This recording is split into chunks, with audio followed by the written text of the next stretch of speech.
Can you hear me? Okay, great. Good afternoon and welcome to Sex Week, even better than Shark Week. Yay! Our third day, and we have continuing programming. Tomorrow we'll have the film Middle Sexes in Kirka 2201 at 4 o'clock, so we invite you to attend that. I'm Colette Segan-Beagley from the LGBT Resource Center, and I welcome you to this event. You have in your hands some program evaluations. I know these are monotonous, but they're so important because we really do want to create programming that meets your needs and that you enjoy. So please take some time to fill out the demographic portion, that side, and then after it's done, we'll ask you to evaluate the program for us, please. Sex Week, even better than Shark Week, is co-sponsored by the Women's Center, the Dean of Students Office, Women and Gender Studies, Human Resources, the LGBT Faculty and Staff Association, and the student organization Voices for Healthy Choices. At this point, I'd like to ask you to check your cell phones and make sure they're turned off. Thank you. We're so happy to have Jay Friedman with us this afternoon. Jay is a certified sex educator and award-winning writer. He's a former disc jockey and host of a radio talk show on relationships. He has a Master's of Education from University of Vermont and a Bachelor's from Cornell. He coordinated Cornell's male sexuality peer education program entitled How to Be a Better Lover. He's been a multi-year nominee by the National Association for Campus Activities as College Lecturer of the Year. Please help me welcome Jay Friedman.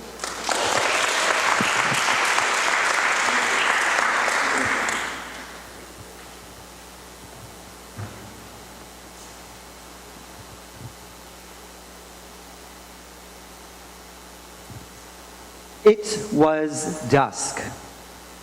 The two of them were alone in her apartment, in her bedroom, and as they lay entwined in warm embrace, you could hear nothing but the occasional sounds of their tranquil breathing. It was very, very quiet. She put her arm behind his head and gently stroked the nape of his neck. Then she pulled him to one breast where he nuzzled her nipple, her erect nipple, first gently with his nose, then licked, tasted, smelled, and absorbed her body odor. It was a hot and a humid day, and they were sweating and perspiring. Slowly, he caressed her one breast as he softly rolled his face over the contours of the other.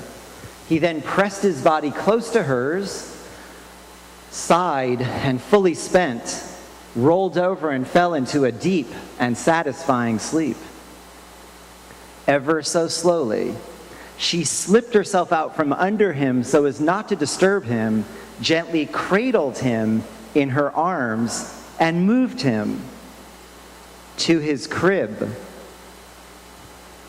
Having completed his 6 o'clock feeding, the 4-month-old baby boy and his mother enjoyed a very restful evening. What were you all thinking about? And I see where your minds are at.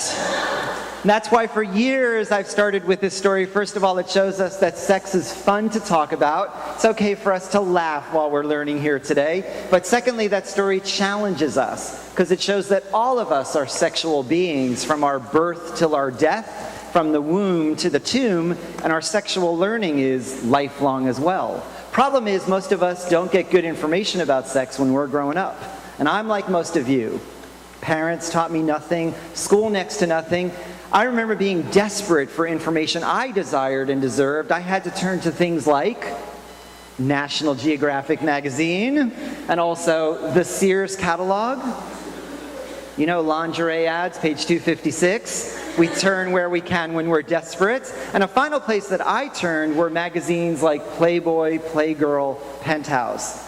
Though I hear there's this thing called internet porn that's out there now as well. So this stuff is all very much out there. More on these materials later as time allows, but for now let me say that magazines, movies, materials like these are so popular because we have a natural desire to learn about sex. Furthermore, we have a natural desire to enjoy sex. That will be the underlying foundation of our time together.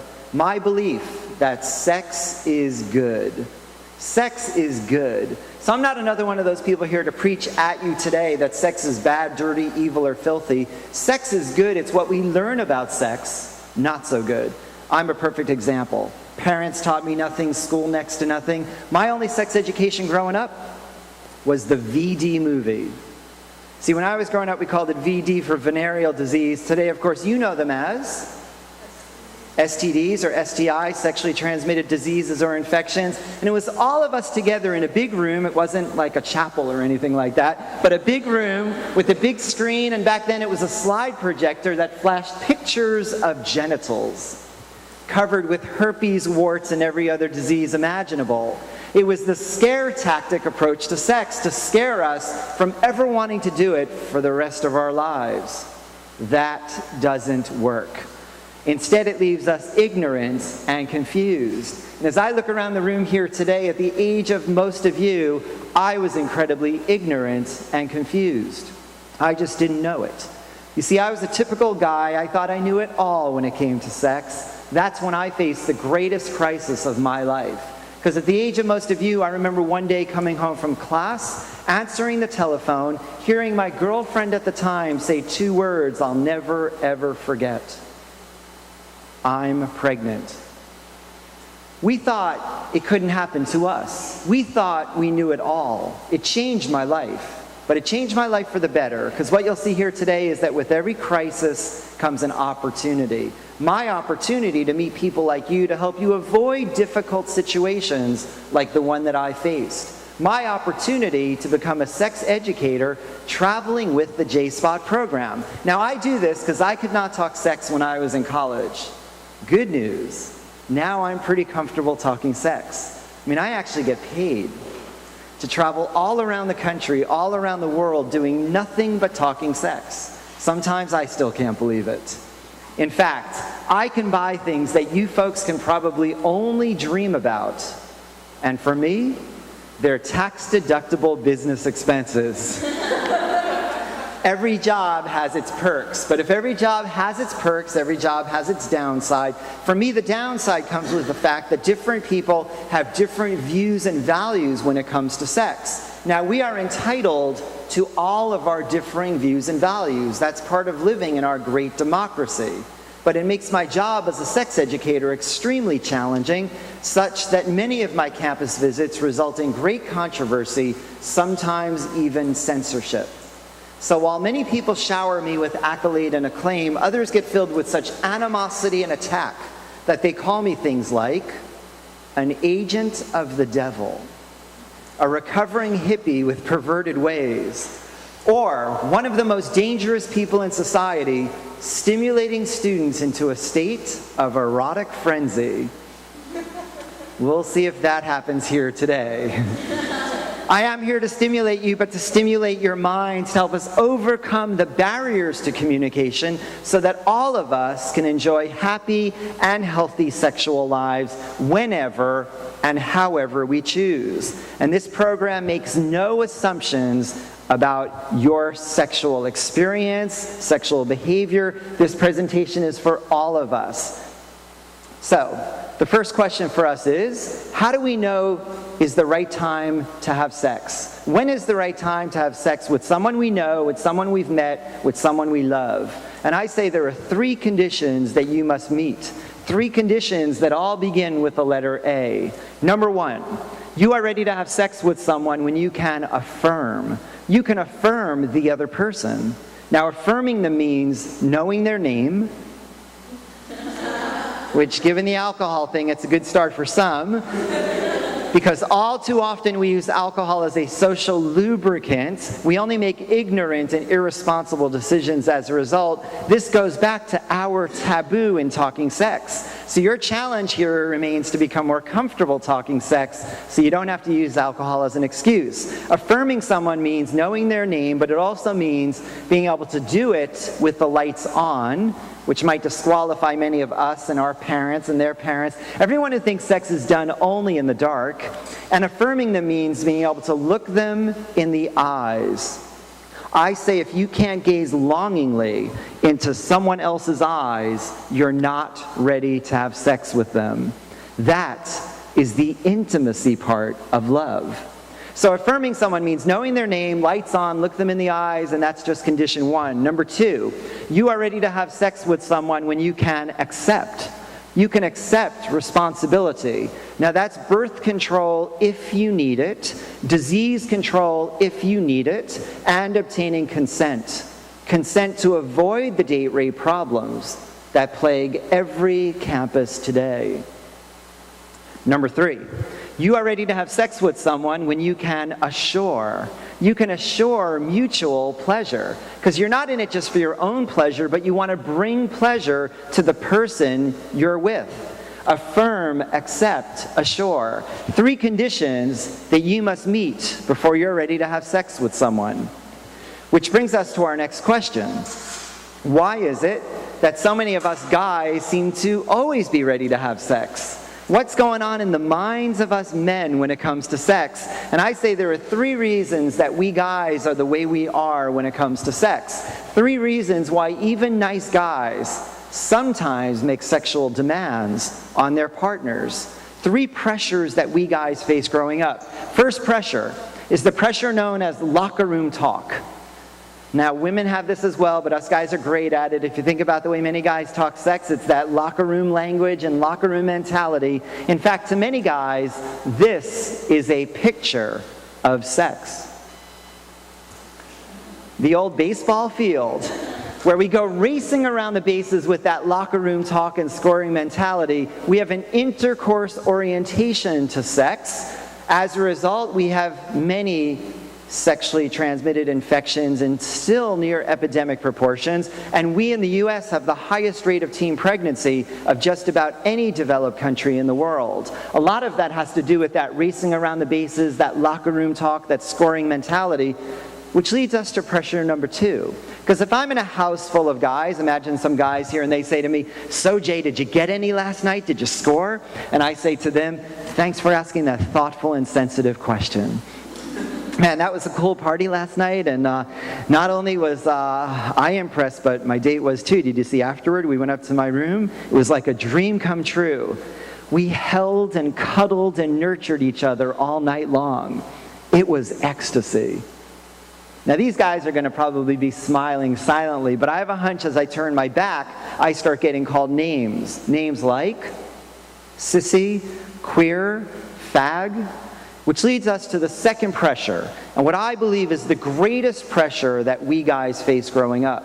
The greatest pressure that we face growing up is the pressure known as homophobia. Homophobia, which is not the fear of going home. A lot of us suffer from time to time. And homophobia is not simply fear or hatred of homosexuality. It's a lot more than that. Homophobia is a fear of being perceived as gay. It's a fear of being perceived as gay, and I believe it's the greatest pressure that we guys face growing up. Because for us guys to be called gay, sissy, queer, fag, girl, virgin, wimp, wuss, pansy, homo, those are the worst put-downs that we can hear. Notice we use girl as a put-down. I bet some of you have heard, as I've heard, one little boy call another little boy a girl, or the coach tells the athlete who's injured, "Don't just lie there, walk it off. Don't be a girl." Well, folks, that offends me, because that puts down half of our world's population, our mothers, our daughters, our sisters, perhaps even our partners. But notice how sexism and homophobia get all tied together. Girl, sissy, fag. It makes us guys sometimes do things differently to prove our heterosexuality and masculinity. Think about it. From the way men and women look at their fingernails differently, to the way we cross our legs differently when we sit, to the way we carry our books differently. I remember being in 6th grade, 11, 12 years old, walking home from school one day, minding my own business, when some girl I don't even know stops me and says, "Are you gay?" And all confused, I said, "Why?" And she said, "Because girls carry their books like this." How do boys carry their books? On the side, right? Under the arm. Well, as I got older, I was a smart kid. Not a whole lot going on in the way of relationships, but a lot of books. And I felt like King Kong doing the on-the-side thing to prove my heterosexuality and masculinity. Well, that's cute and all, but sexually it gets scary, because sexually it's where even nice guys sometimes make sexual demands on their partners to such an extent that the average age of first intercourse for inner city boys, first time they're doing it, is 11.8 years old. 11.8 years old.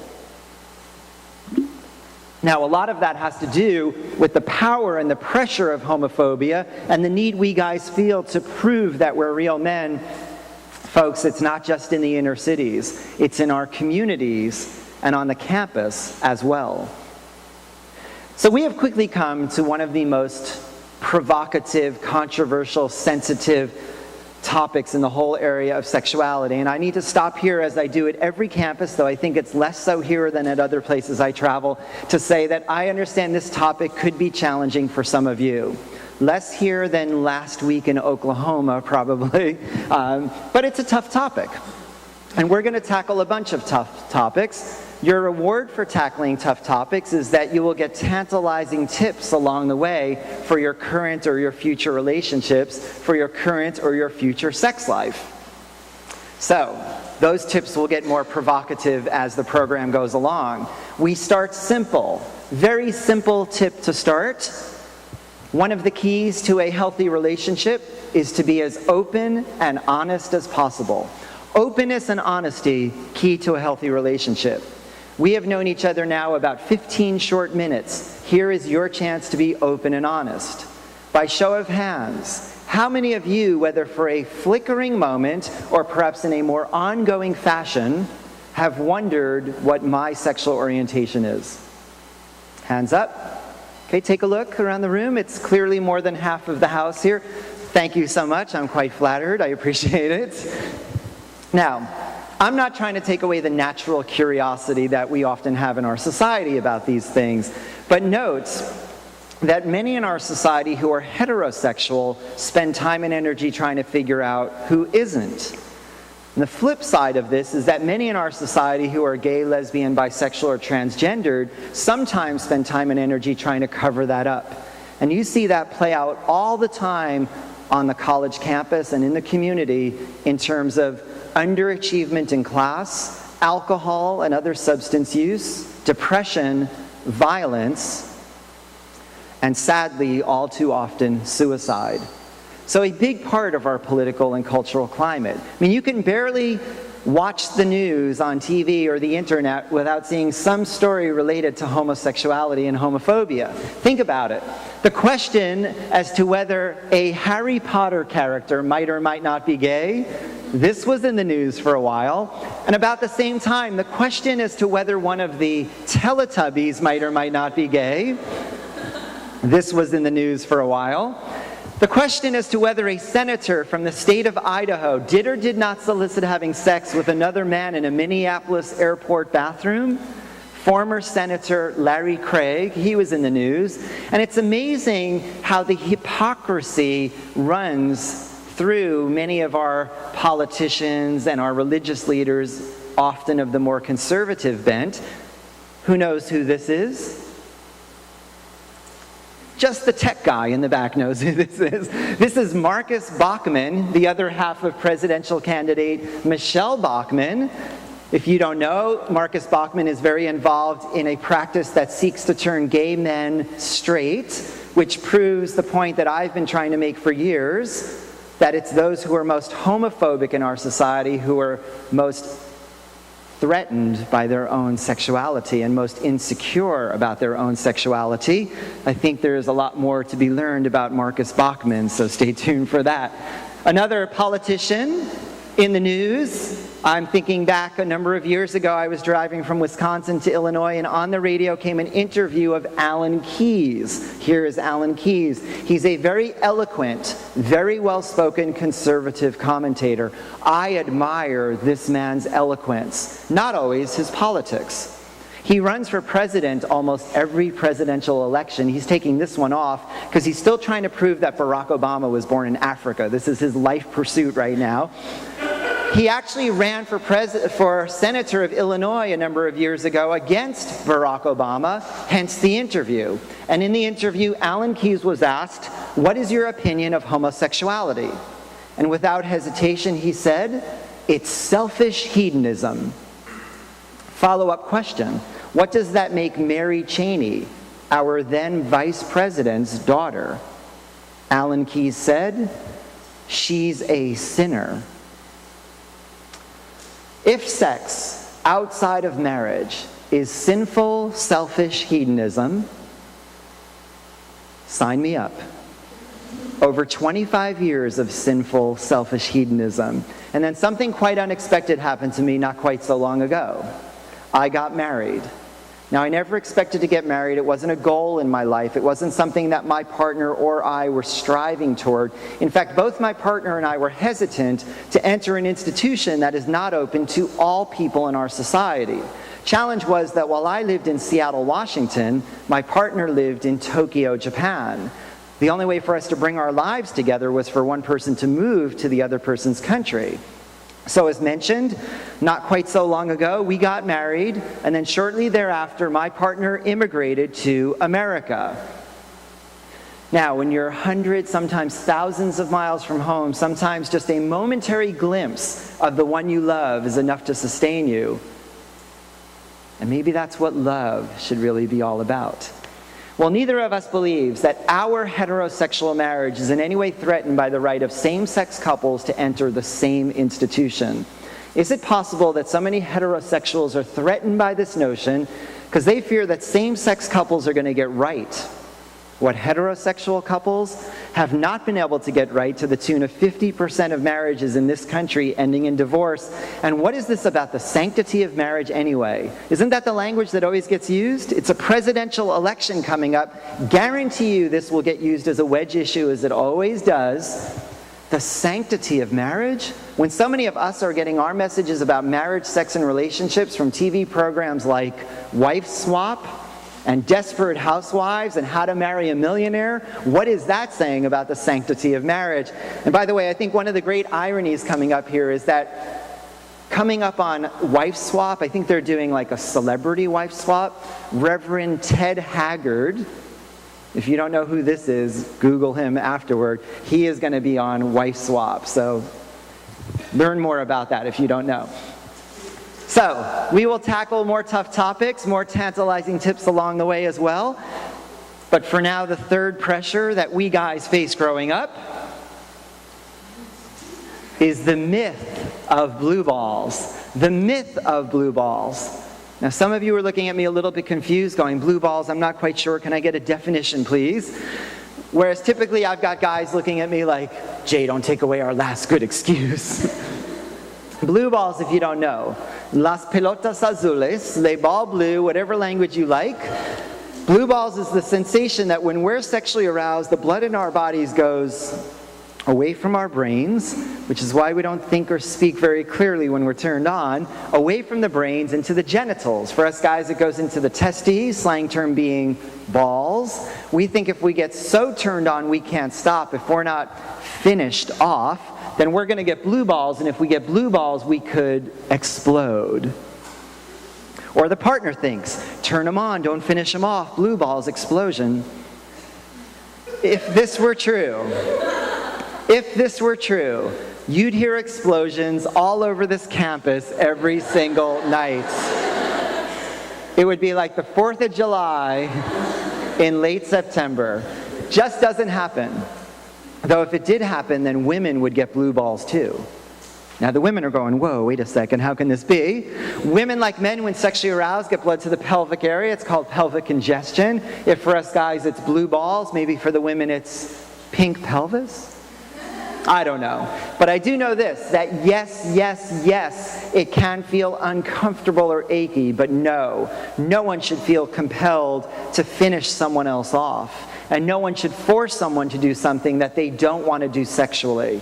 So this is where you need to communicate, negotiate the type of sexual behavior that you're ready for. And if one or the other of you is not ready, that's okay. In fact, if need be, one or the other of you can always go and finish yourself off. We'll let that sink in for just a second. We have such a stigma against masturbation in our society. And yet I hear boys as young as 10 years old, 10-year-old little guys who say, why would anyone masturbate when you can always find some girl ugly enough to have sex with?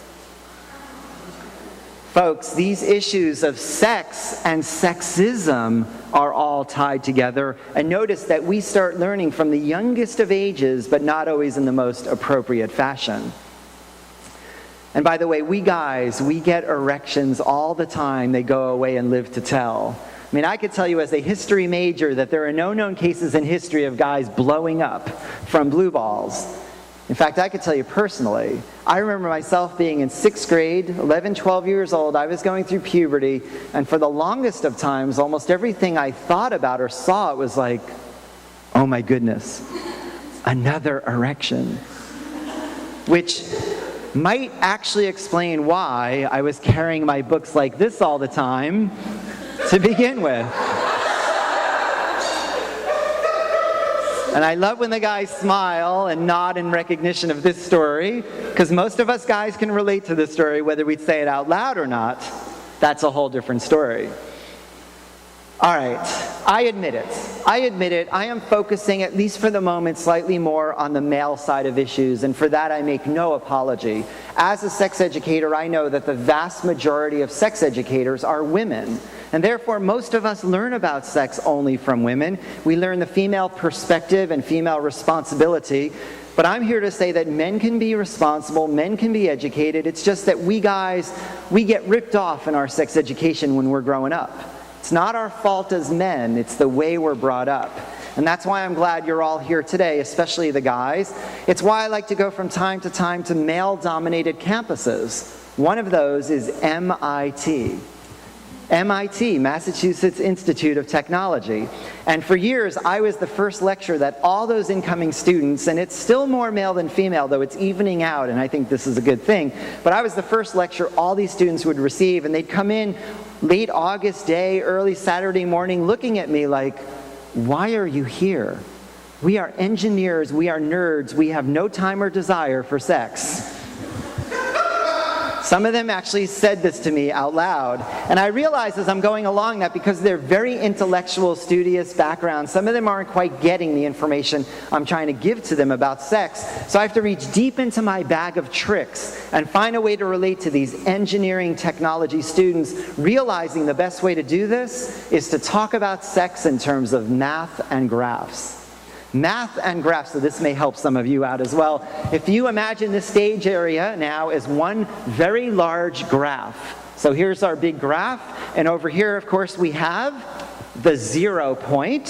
So let's talk about sexual arousal, human sexual response. We'll start with men. Men start at 0, and men are like microwave ovens. That's pretty much our sexual arousal chart right there. Men start at 0, boom, microwave ovens, whereas women start at that same 0 point, but women are like crock pots in terms of sexual arousal. Now, like you, the MIT students, they're finally starting to get it. In fact, MIT students, they whip out their notepads and they start extrapolating the graphs and figuring out the common average and stuff I don't understand. But I've got them hooked, so I continue. Men start at 0, microwave ovens, we reach this point known as orgasm, usually accompanied by ejaculation. And then what happens next on the male graph? Boom, right? Often known as sleep for most of us guys. So the male graph is quite simple. Microwave ovens, boom, it's parabolic to use MIT terminology. Whereas recall, women are like crock pots, so 2, 4, 6 hours later just getting warmed up. Women reach this point known as orgasm, sometimes accompanied by ejaculation. And then what happens next on the female graph? Spoken so proudly too, very good. Now it could be this for sleep, but yes, for some women it levels off or even dips slightly only to be followed by another orgasm. And then maybe another. It might be long, it might be short, it might be deep, it might be on the surface, but women have this incredible ability to have multiple orgasms. Which makes me realize Sigmund Freud got it all wrong. You know Freud? talked about penis envy. What's to be envious of this when instead you could have all of this? So now the MIT students, they're totally into it. In fact, they start throwing out these mathematical technology terms at me, one of them being refractory. Great word for our sex lives, refractory. Gets at the whole issue of when do men and women reach their sexual peak? You've heard this. We say men reach their sexual peak at age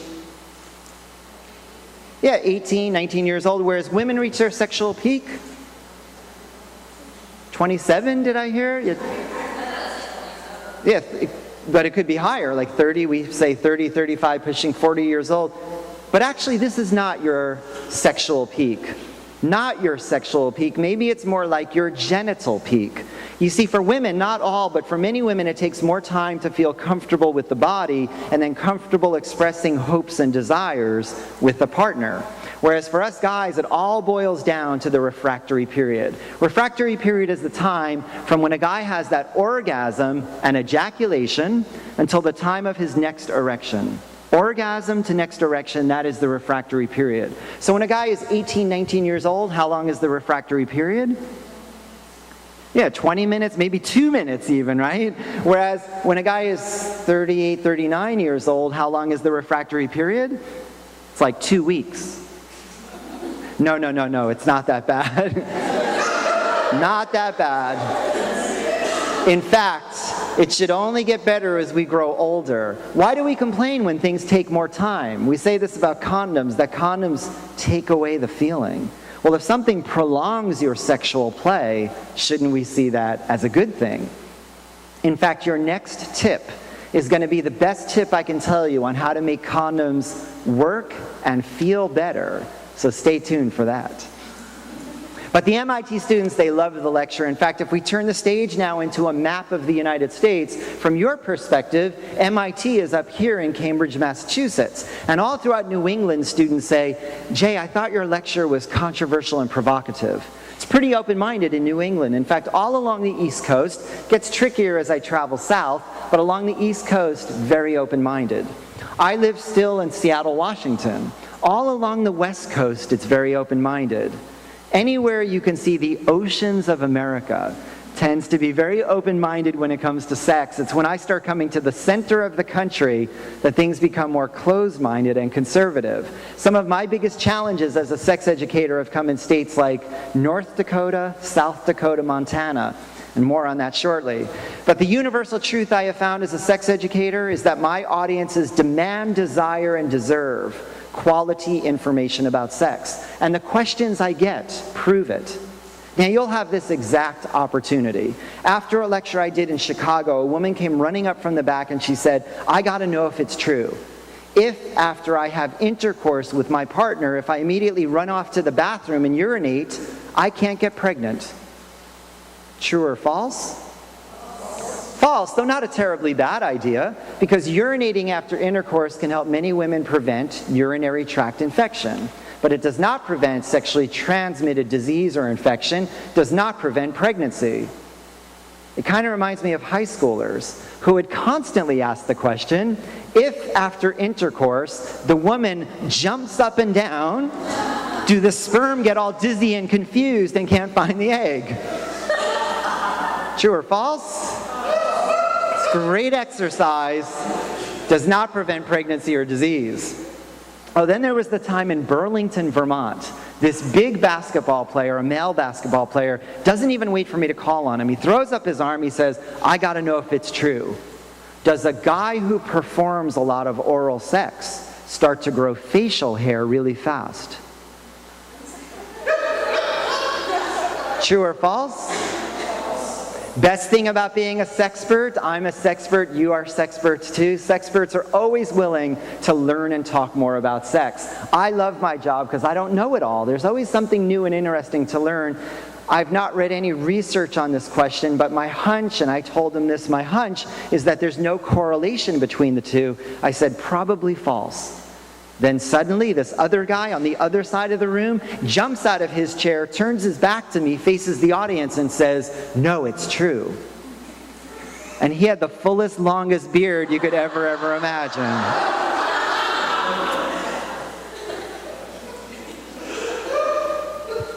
Is everyone all right?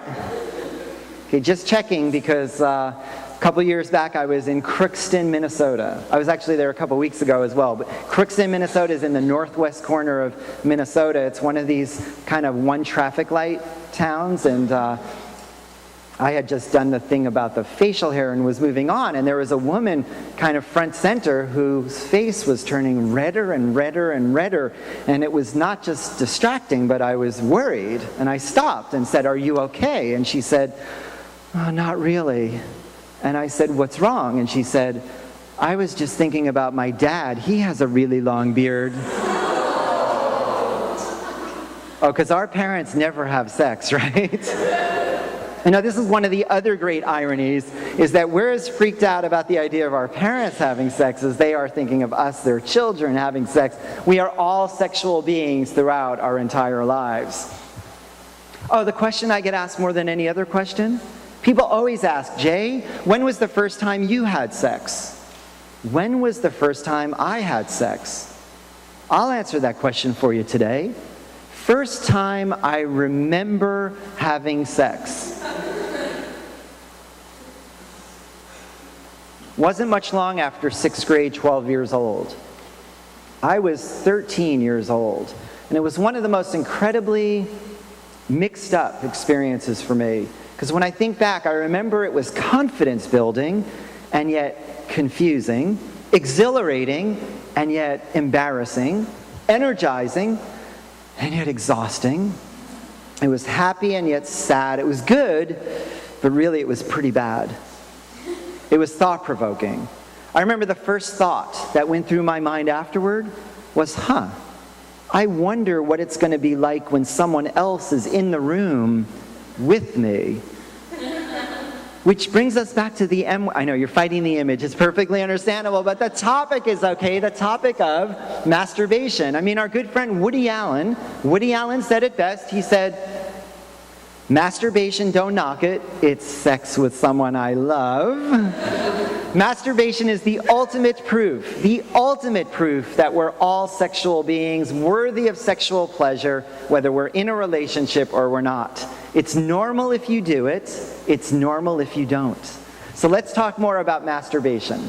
2 challenges on the topic, one for women, one for men.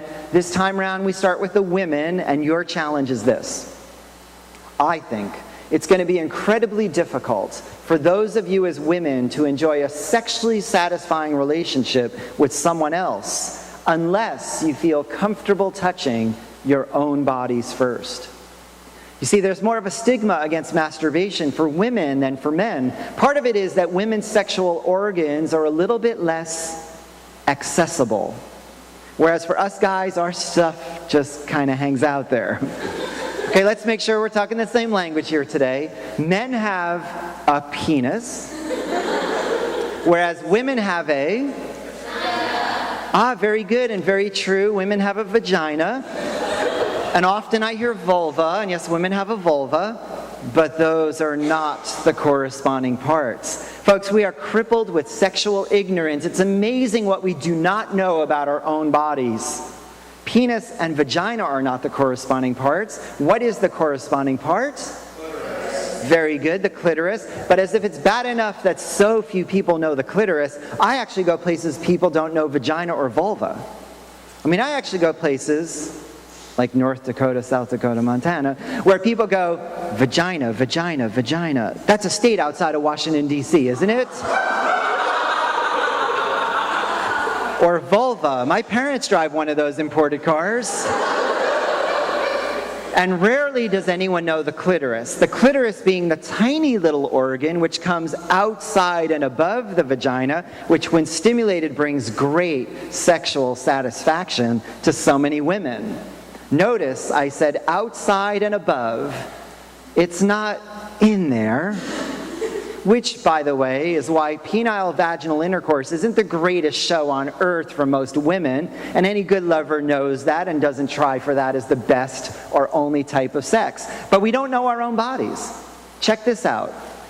The clitoris, and we all start with a clitoris, even us guys, the clitoris is what elongates for us guys to become the penis. The clitoris is the only part of the body female or male, designed strictly for pleasure.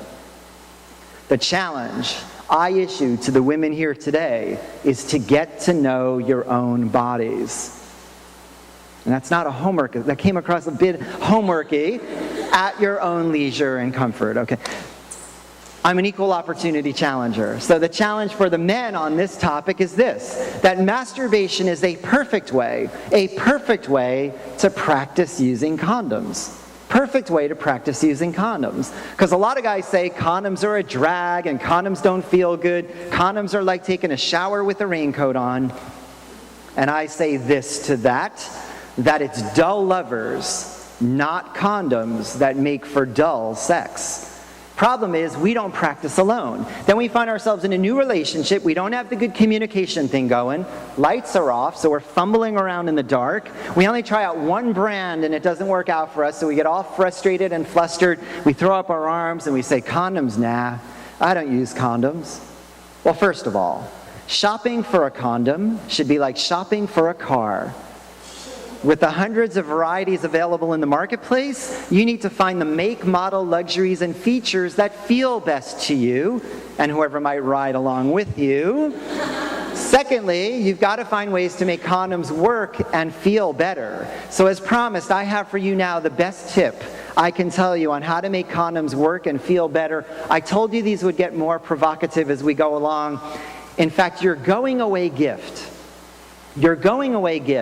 is going to be the best tip I can tell you on how to increase your sexual strength and stamina. Now, if you have the stamina to hang on a bit longer, and right before that, bonus, you are going to get to see an excerpt from a Scandinavian sex education video that is basically censored in America. You will get to see an excerpt of that. So good stuff coming up. But now, how to make condoms work and feel better. Here's what you do. Take out a package of condoms, open it very carefully, pull out for yourself one condom. No one will need one this big, okay? And what we learn is you might want to put some lubricant on the outside of the condom. Pop quiz. Should the lubricant be oil-based or water-based? You know this, water-based only. You don't want to get oil-based lubricant on latex. You want to avoid massage oil, baby oil, or Vaseline if you're using latex. So water-based only. Oh, a couple of quick examples in case you don't know. One of the, and perhaps the most popular water-based lubricant is 2 letters of the alphabet.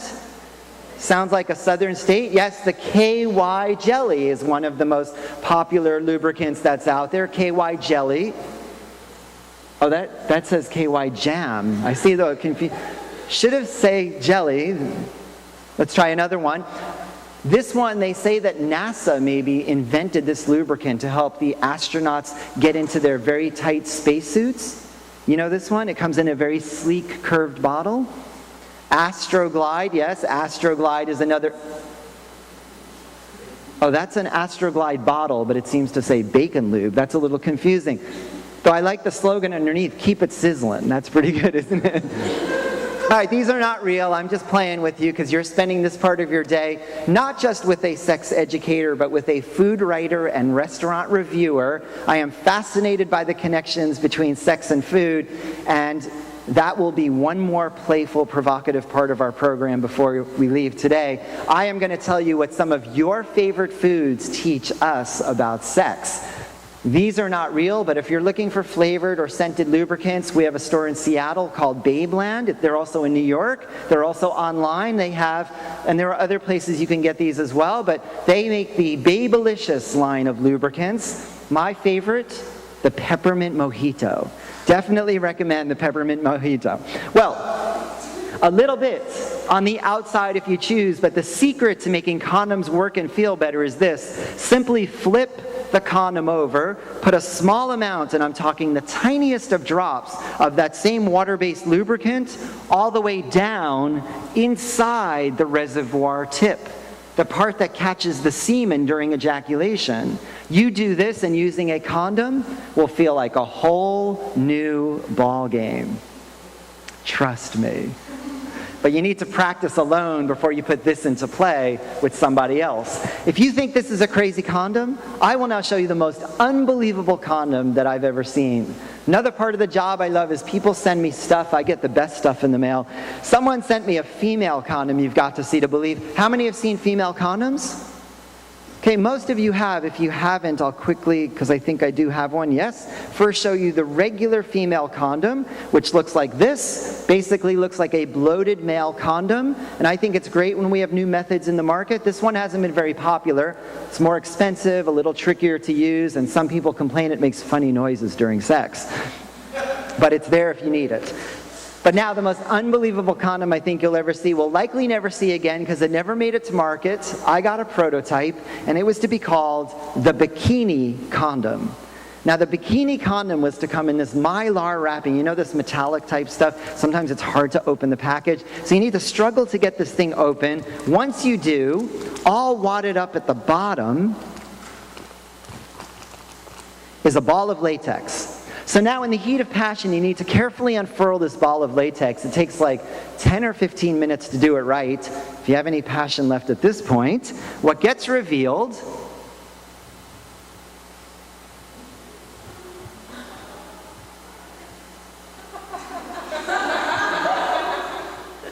is what looks like, there we go, some sort of latex lingerie, where the woman has to actually step her legs through two of these holes and then insert the sheath into the vagina. I think you could see why this never made it to the marketplace. And by the way, I carry those around in my very handy passport holder.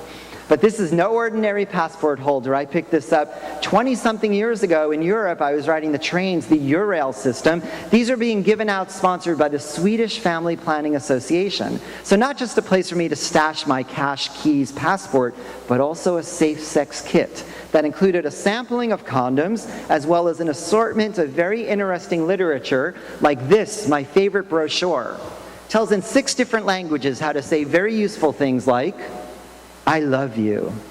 I want to sleep with you. I think I might have a disease. You never know what's going to happen on the train, right? Do you think Amtrak is giving out anything like this anytime soon? Not likely. And folks, this demonstrates the difference in views and values between the United States and other countries, especially Northern Europe. Earlier I mentioned the US has the highest rate of teen pregnancy of just about any developed country in the world.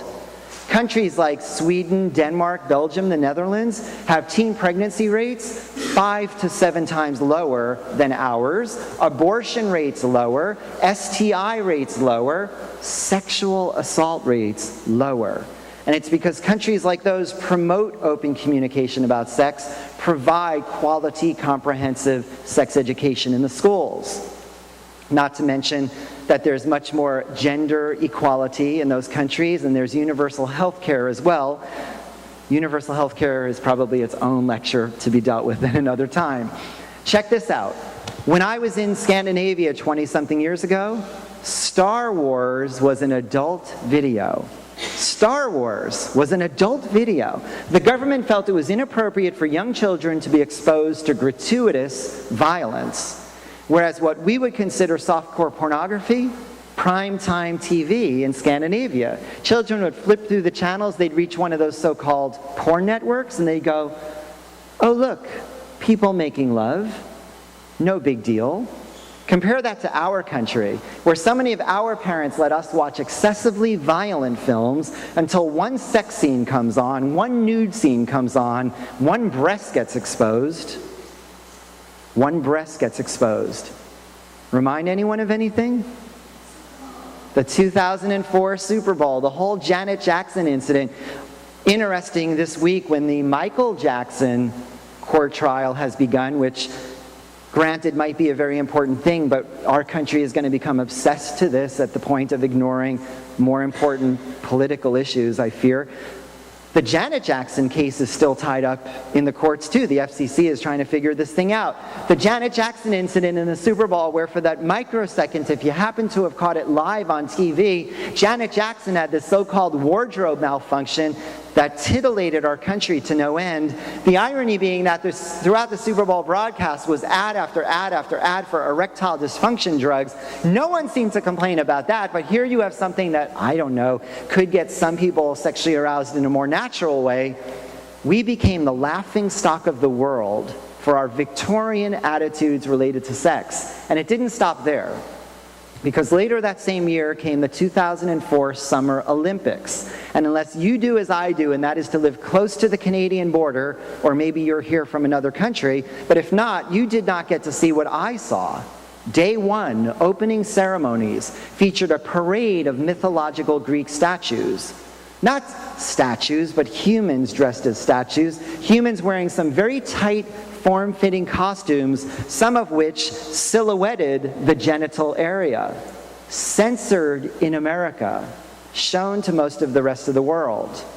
Not surprising, because at the time we had an attorney general by the name of John Ashcroft. Tradition is held that attorneys general in this country give their press conferences in front of a statue known as the Spirit of Justice. The Spirit of Justice being female with breasts exposed. Ashcroft, and here he is, ordered that thousands of our taxpayer dollars be spent to drape the Spirit of Justice. Our Victorian attitudes related to sex. Even the language is different. When someone in America, especially a woman, has her first sexual experience, what do we say happened to her virginity? She lost her virginity. Isn't that a negative term, to lose something? Compare that to Northern Europe, where you don't lose your virginity. Instead, you make your sexual debut. Isn't that a far more positive perspective on that very first experience?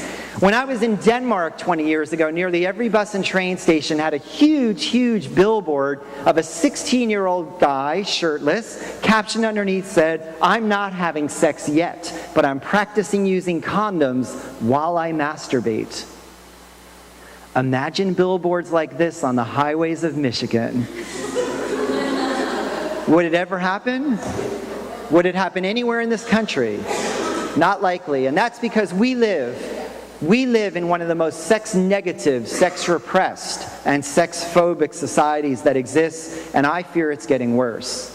I fear it's getting worse. Politically, in many ways, it's getting worse. Religiously, in some ways, it's getting worse. Educationally, in some ways, it's getting worse. I see signs to this day that say AIDS kills, sex equals death. I was invited here today to say that sex does not equal death.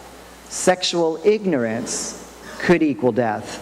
AIDS kills and AIDS remains a crisis, but with every crisis comes the opportunity. Your opportunity to learn and talk more about sex. Your opportunity to celebrate outer course. That should be the big O. Outer course, without being focused on any type of specific intercourse. Your opportunity to recognize that your most important lovemaking tools are not between your legs, they're between your ears, your mind and mouth, thinking and talking about sex. And your opportunity to recognize that your largest sexual organ is your skin. That your whole bodies are erogenous, that we shouldn't go searching so desperately for one, maybe it exists and maybe it doesn't, G-spot, but instead recognize that all of us, female and male, are loaded with G-spots. Spots that when touched make us go, gee, that feels great. But we learn the opposite, as I'll show you in this, my favorite cartoon of all time. And if you don't read Norwegian, it says, the erogenous zones of women and men, and on the left you see the woman with all those incredible erogenous zones, and on the right is the man. Well, that's pretty self-explanatory, isn't it? But a good time for me to remind you that it is not our fault as men. Again, it's not our fault as men that we're socialized the way we are when it comes to sex. But it's our fault if we don't change, and all of us, male and female, must change, like I changed. But I changed only after that great crisis in my life, that unexpected, unintended teenage pregnancy. That's when I was shaken to change. I was invited here today to shake you up, to urge, beg, and plead for you to better understand what's going on in our society when it comes to sex, and to urge, beg, and plead for you to learn and talk more about sex. And with that said, I'm going to stop here for a moment, give you a chance to talk. We are going to do a two-part question and answer. And then right after your Q&A, you're going to get those two last pieces I mentioned. There's the censored Scandinavian sex ed video, and then your going away gift, that stamina tip.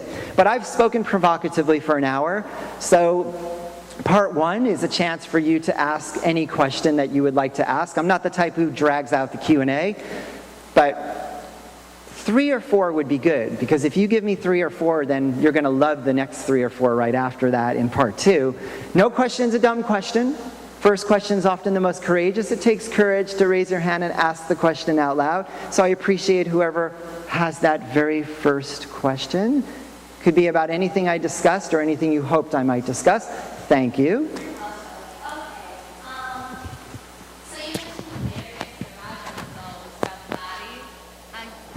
Guys and girls.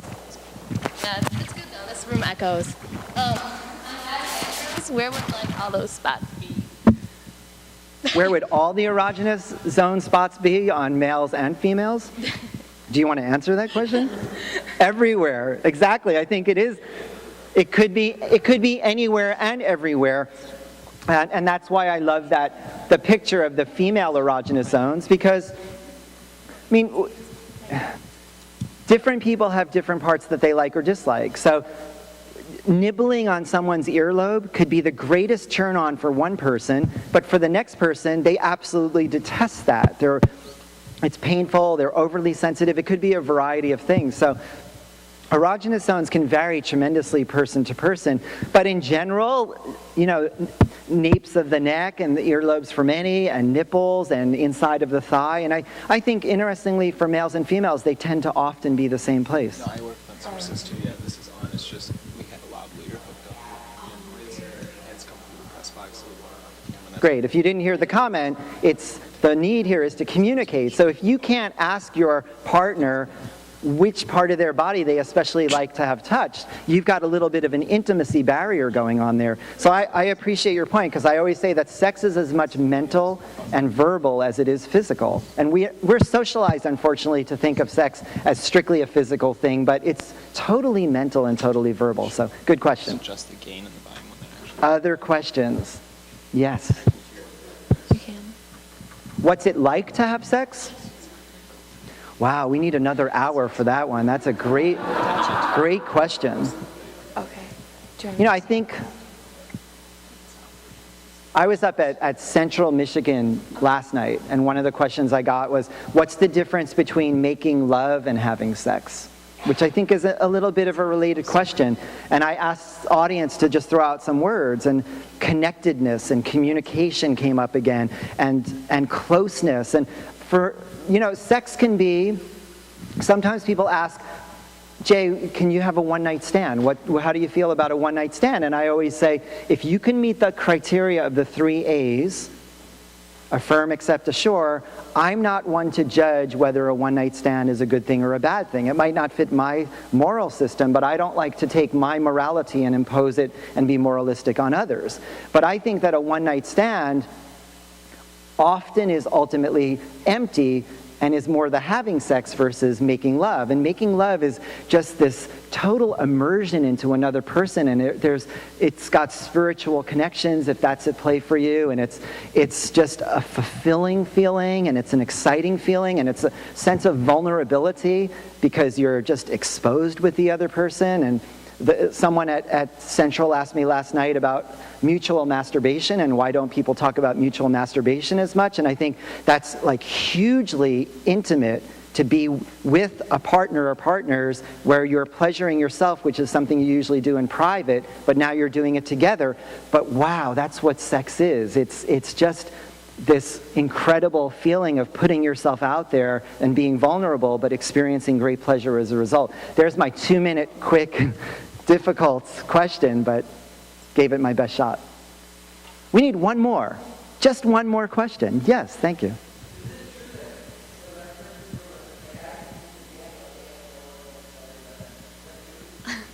The question is, do guys that dance on a dance floor well, are they better in bed compared to guys that are wallflower stiffs, right? Okay. You know, I don't, okay, so that's like the oral sex facial hair thing, because there's no study that I'm aware of on this. It would be a fascinating study to do.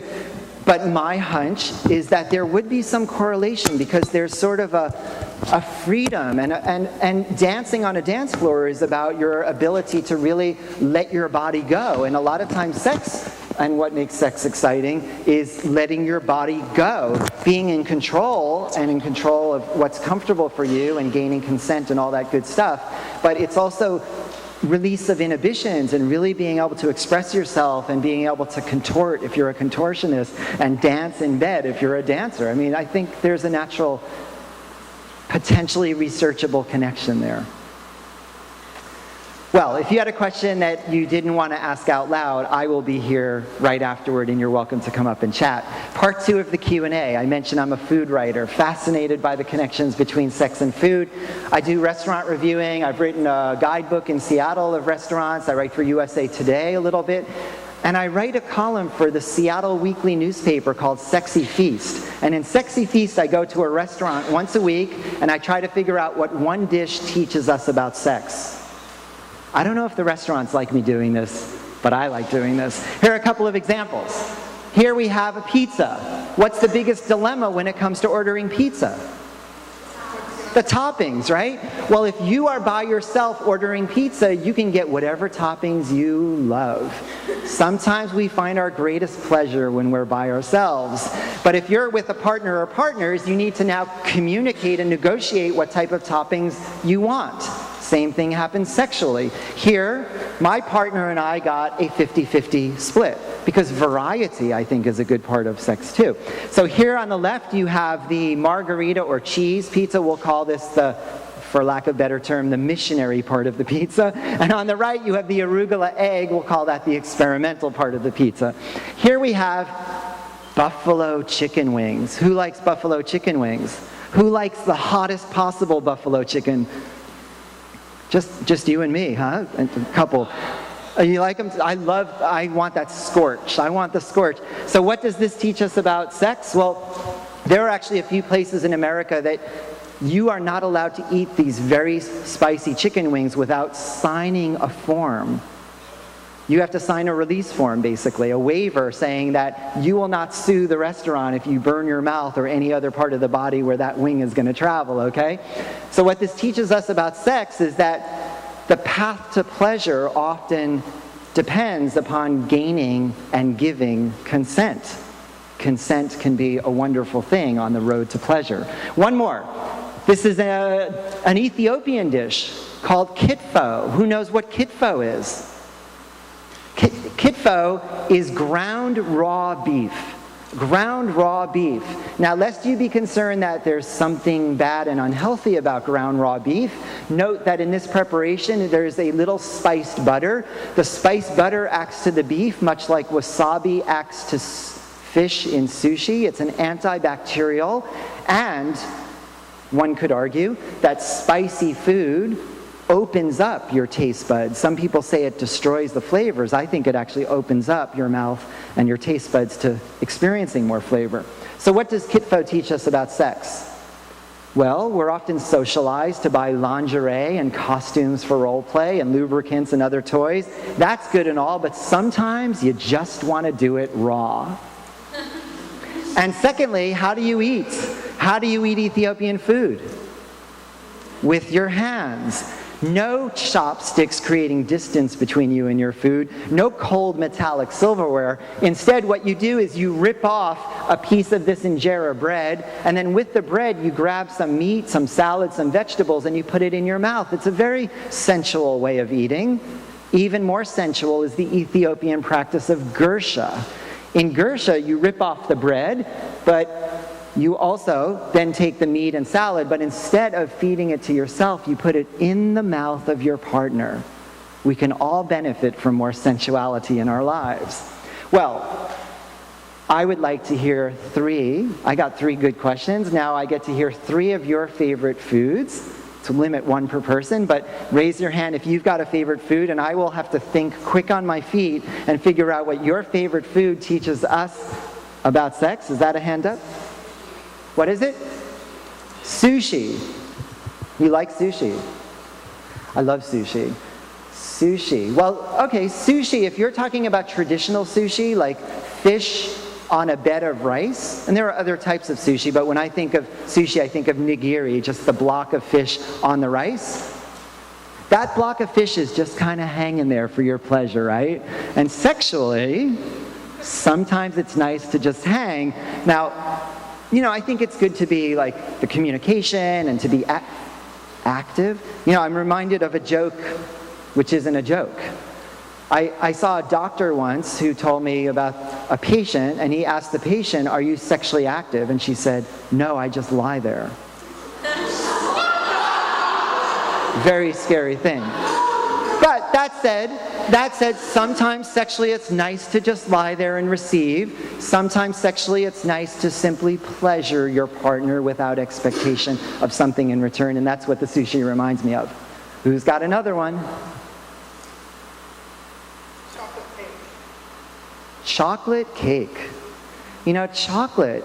We say chocolate, the whole thing of chocolate being an aphrodisiac, which I don't know what an aphrodisiac necessarily is. I think some things might have sort of chemical stimulation things going on, and sometimes, like artichokes, ripping a leaf and rubbing it against your teeth, sometimes the process can be an aphrodisiac as well. Chocolate, I think part of the answer here is that many people consider it to be arousing and a stimulant and an aphrodisiac. In fact, this goes back to Aztec times. The Aztecs, I think, were the first to discover that chocolate could be an aphrodisiac.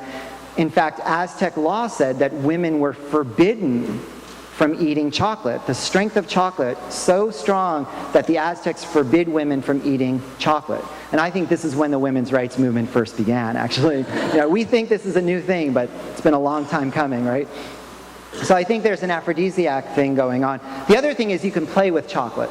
And I got in trouble at one campus for saying this, that you can give your partner a Hershey's Kiss and tell them that the little piece of paper that comes in the foil is a coupon for a real-life kiss. Hey, we're teaching romance as well as sex here because they're all connected together. I was at a Penn State campus, not the big one, and they heard that I was going to talk about Hershey Kisses because I was actually throwing Hershey Kisses to the crowd. And a physics professor said, Jay Friedman is coming to campuses and he's going to have students smearing chocolate all over their bodies. This says more about what goes on in his mind sexually than the reality of what happens in sex education. I saw one more, yeah. Would a drink count? Like, for saying... Which drink? Coffee. Coffee. I've never been asked to drink. But, Can that tell us something? yeah, it tells me something. When do you like to drink coffee?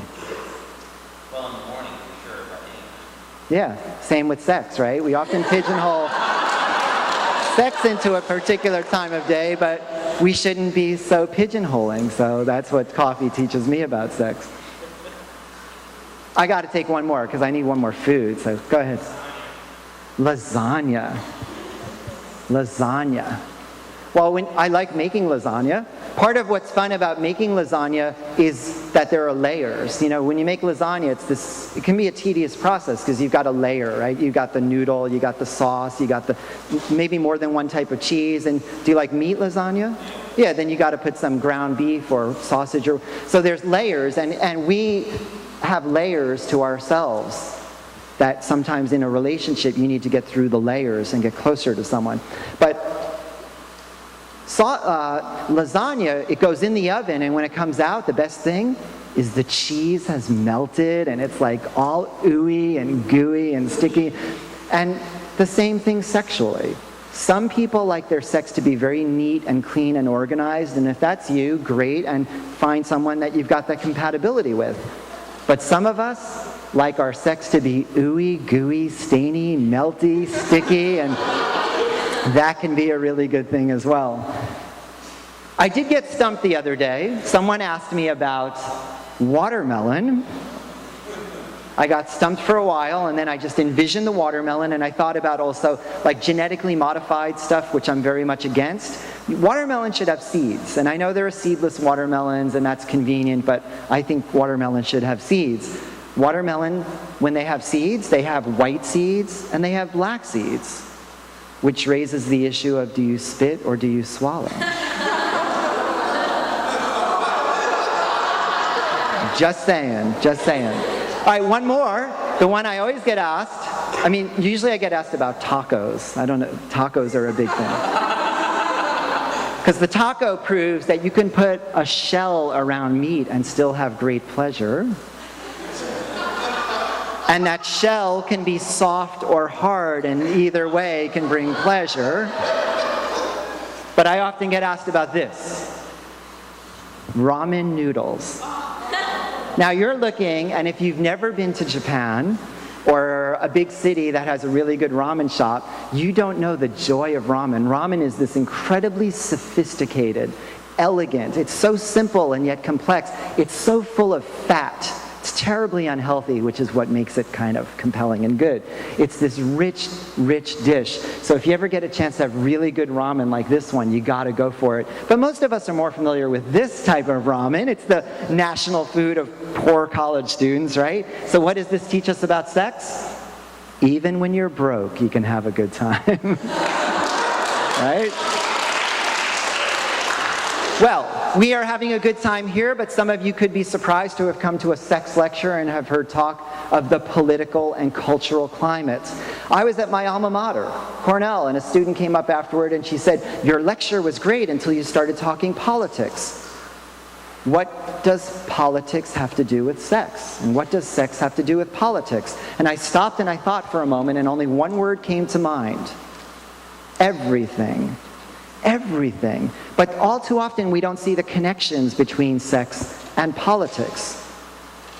You know, the previous president, and I don't want to spend time rehashing what happened with the previous president, but he had all of these policies that I think were very hurtful. One of them was that he wanted to relabel condom packages. Not to say that they're the best way to prevent against pregnancy or disease, but instead to say that they could be dangerous to your health.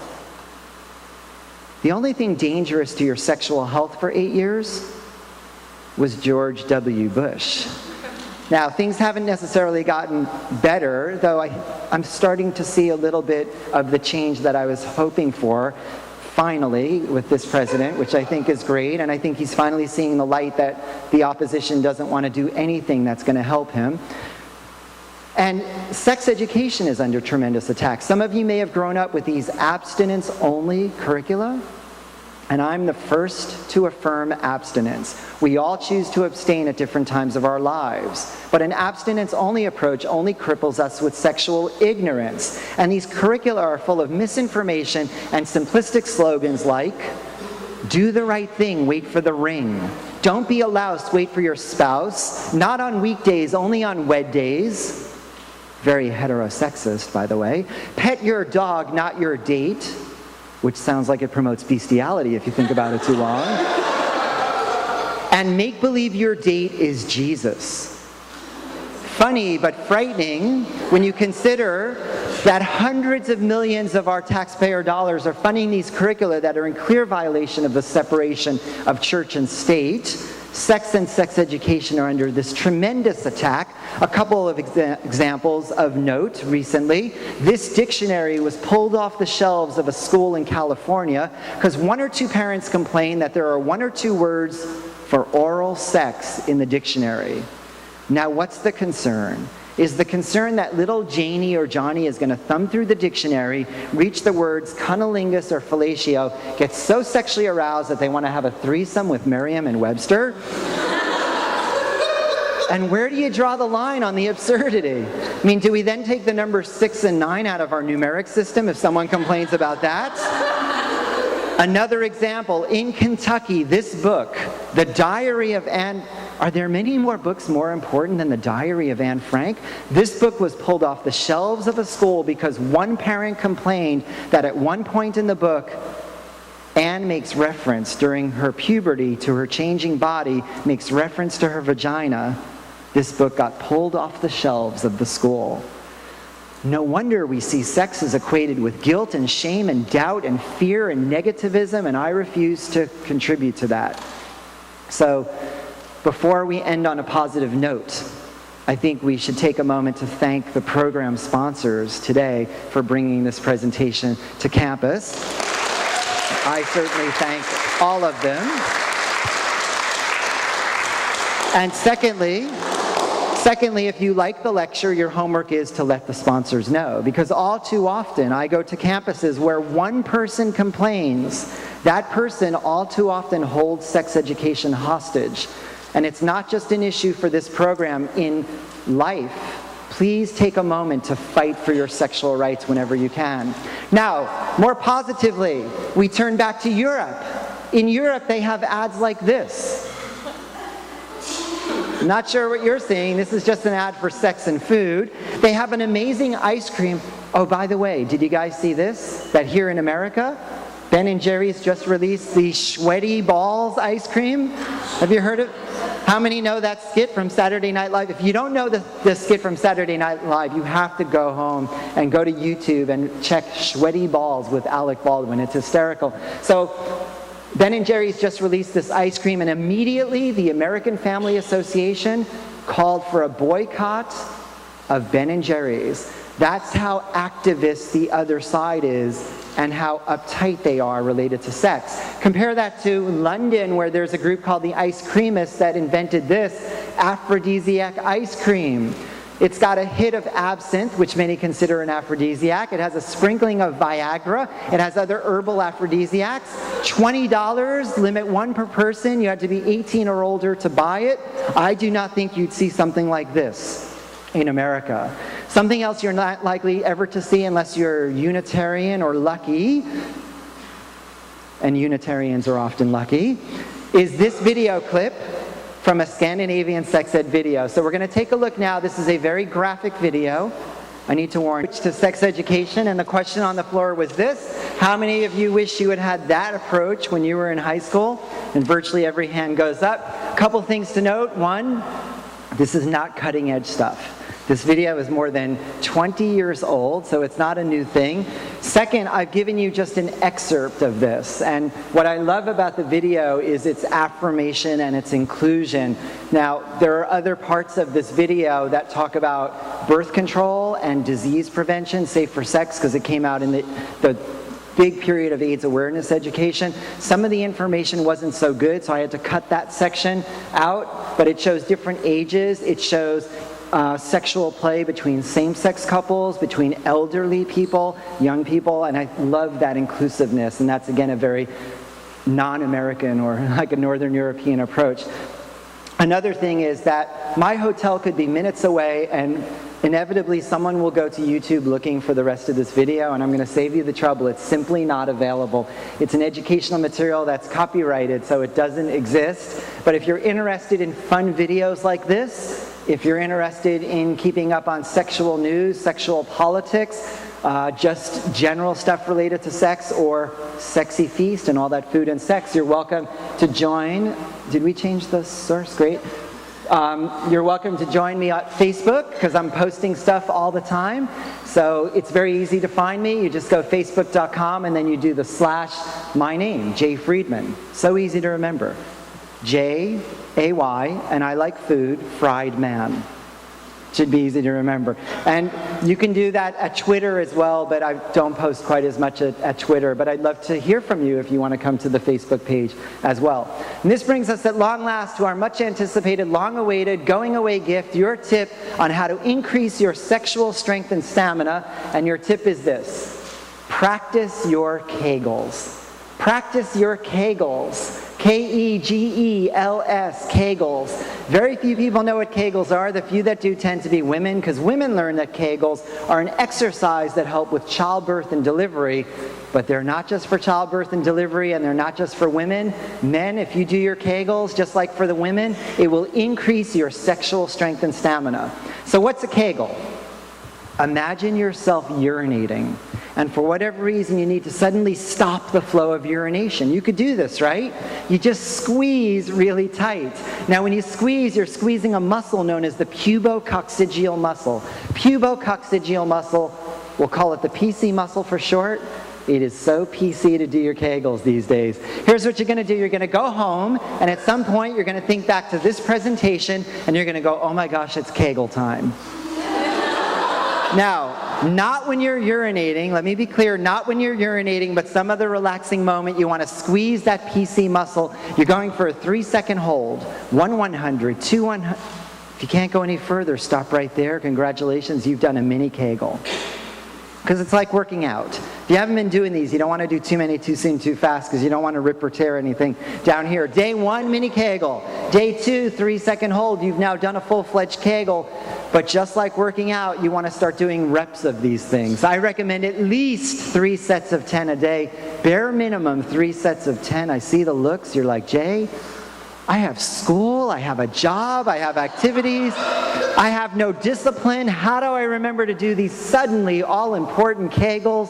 2 ideas to help. 1, I have started a national campaign.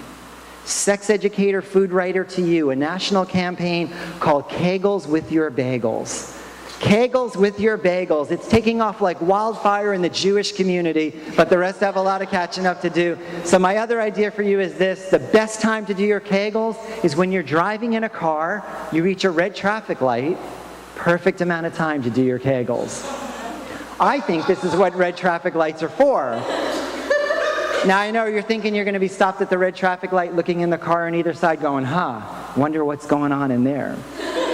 But the best thing about doing your Kegels is no one can tell that you're doing them. I mean, I'm doing mine right now. Stimulating students into a state of erotic frenzy. That's what my opponents claim that I do. And if that's true, I say great. I hope I have stimulated you all here tonight. I hope I've stimulated you to deliberate these issues further, stimulated you to communicate and negotiate further, stimulated you to advocate for your sexual rights, to celebrate positive sexuality, and to masticate bagels for breakfast, maybe starting tomorrow morning. I wish all of you the happiest and healthiest of sexual lives. Thank you for being here today. Thank you.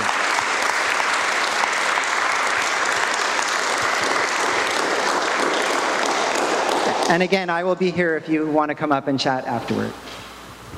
Thank you so much, Jay. We'd love to have you fill out your evaluation, and Anthony will collect them at the back. Please join us tomorrow afternoon at 4 in Kirchhoff 2201 for Middlesexes.